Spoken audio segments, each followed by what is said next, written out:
என்னப்பா செய்து உடம்புக்கு பிரச்சனை? கேஸ்ட்ரைட்டிஸும் ஜிஆர்டியும் இருக்கு. முன்னாடிலாம் நெஞ்சு எரிச்சலா இருக்கு, வயிறு செரிக்கலன்னு சொல்லுவீங்க. இப்ப டைரக்டா கேஸ்ட்ரைட்டிஸ் ஜிஆர்டிங்கிறீங்களா? எப்படி? எல்லாம் சேட் ஜிபிடி சார், கையில எல்லாமே இருக்கு. நீங்க எல்லாம் உங்களெல்லாம் பார்க்கணும்னு அவசியமே இல்லை. டக் தட்டினோம்னா எல்லாமே வந்துடும். எங்களுக்கே தெரிஞ்சுப்போம். ஏதோ கொஞ்சம் மாத்திரை கத்திர மாத்தி எழுதினு வந்திருக்கும், அவ்வளவுதான். சரி. A few moments later. என்னப்பா போட்டோ எடுக்கிறீங்க, என்னாச்சு? இப்ப அப்படியே அதுக்கு கூகுள் லென்ஸ்ல போட்டோம்னா என்ன மாத்திரன்னு வந்துடும். அது மட்டும் இல்லாம அது எதுக்கு யூஸ், அட்வான்டேஜா டிஸ்அட்வான்டேஜா, காலைல போடணுமா நைட்டு போடணுமா எல்லாமே வந்துடும். ஈஸியா இருக்குல்ல, அதை பார்த்து நான் சாப்பிட்டுப்பேன். உண்மையை சொல்றீங்களா? அது வேணாம், போன வரணும் அது போட்டேன். சரி, அப்ப ரேண்டிடின் கொடுக்கவா? டேஸ்ட் நல்லா இல்ல, எசோஸ் போட்டுக்கோங்க. என்னப்பா இது ஹோட்டல்ல பொங்கல் இருக்கு, பூரி இருக்கு, வேற என்ன வேணும்னு கேட்கற மாதிரி ஆயிடுச்சு எங்க நிலைமை.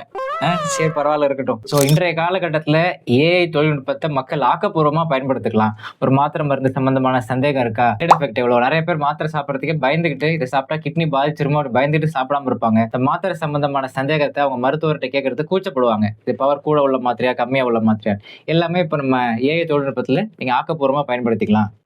என்னப்பா பண்றீங்க? இல்ல, நீங்க பேசுறதெல்லாம் உண்மையான்னு சொல்லி சேட் ஜிபிடி கேட்டுட்டு இருக்கேன். போமா, நீ ஒரு ஆர்டிஸ்ட்